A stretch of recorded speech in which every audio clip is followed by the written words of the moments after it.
Cara, tu estudou história, tá falando que tá terminando o mestrado aí. E esse lance das religiões africanas, que assim, você é uma pessoa preta, que é cristã, né? Mas que tem ciência de como é que foi o lance da supressão da religião dos caras aqui e tal. Tu chegou a mencionar que a religião dos caras era demonizada, etc. Qual que é a tua visão com essa... em relação a religiões africanas, já que a gente está falando de pessoas pretas? Que legal. Então, eu não posso falar das religiões africanas sem me lembrar de um cristianismo colonizador. Sim. Que é oficial. Que é a religião oficial da coroa, né, do século XVI. Essa religião oficial da coroa, ela vai demonizar qualquer outra espiritualidade ou expressão religiosa que não seja que esteja em linha com o cristianismo, porque o cristianismo vai ser esse agente que vai legitimar a coroa, em nome de Deus. Então, o rei está abaixo do governo da igreja, que abençoa a dominação de seres humanos. Está aí. O problema está aí. Quando eu parto para falar das religiões de matriz africana, eu preciso entender que existem experiências indígenas que foram também massacradas na colonização. E por quê? Porque não eram cristãs. E por não serem cristãs, eram demonizadas. As religiões de matriz africanas, elas são demonizadas por não serem também um recorte do cristianismo, um braço do cristianismo. Então, quando eu penso nisso e faço perguntas sobre esse sagrado, eu começo a questionar o poder da igreja de querer trazer um Deus que é absolutamente hegemônico, dominador, e que a expressão dele na Terra é a igreja. Então, qualquer experiência que seja fora disso aí é coisa do demônio. Daí que vem esse olhar para as experiências religiosas africanas e afrodiaspórica e atribuir a essas expressões, porque o demônio é o Exu. O diabo é o não sei o que, é o tranca-rua.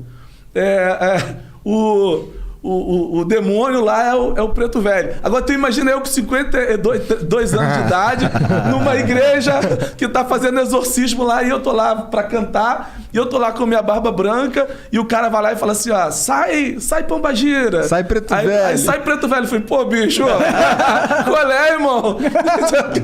Qual é, meu parceiro? Então, assim, é complicado.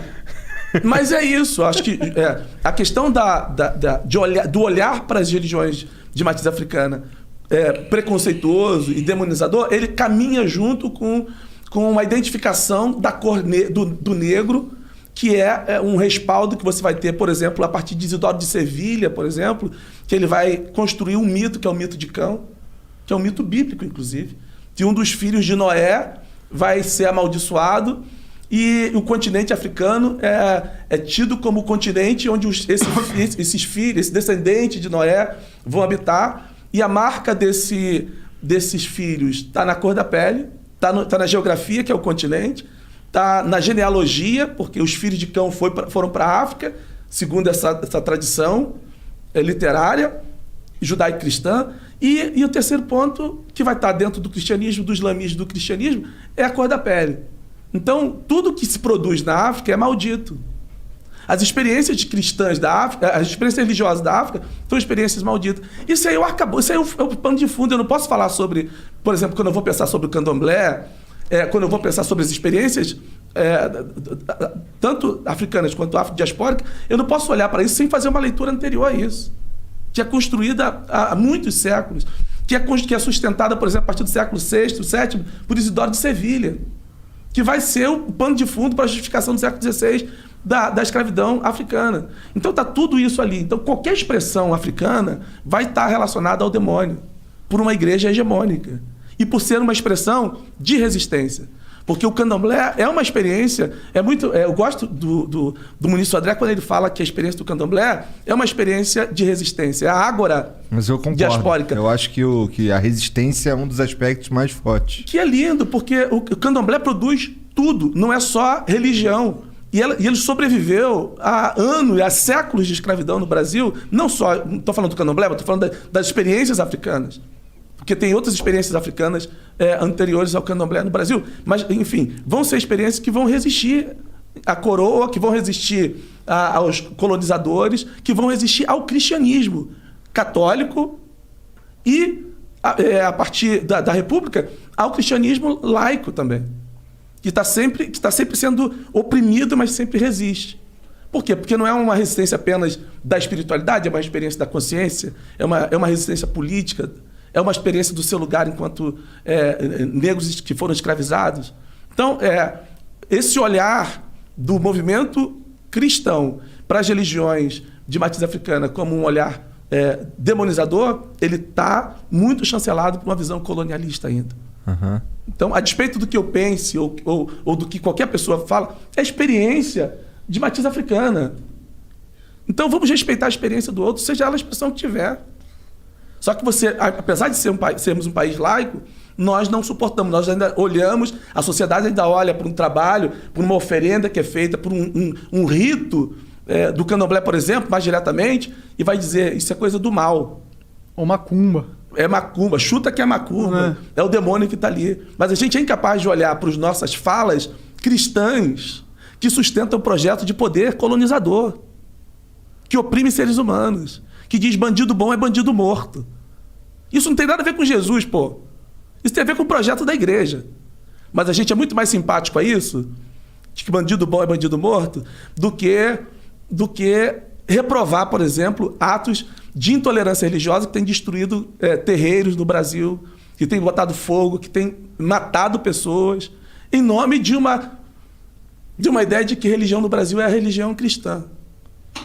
É mais uma forma que a sociedade tem, a igreja chancelando, a igreja simpática a isso, de que preto no Brasil é isso. É subalterno, é demonizado de alguma forma. E essa marca está na cor da pele. E é possível que tenham pessoas assistindo a gente falando, pô, esse preto só fala merda. É possível que você tenham pessoas nos assistindo pensando exatamente isso. Porque um lugar de fala é um lugar de um negro de fala no Brasil hoje, é um lugar que gera um estranhamento. O que está acontecendo na sociedade de forma geral é que os pretos estão falando. É que a resistência aumentou ainda. E eu faço frente com um movimento de resistência do lado de cá, dentro do ambiente religioso. Mas eu estou dialogando com outros setores sociais onde pretos e pretas estão falando.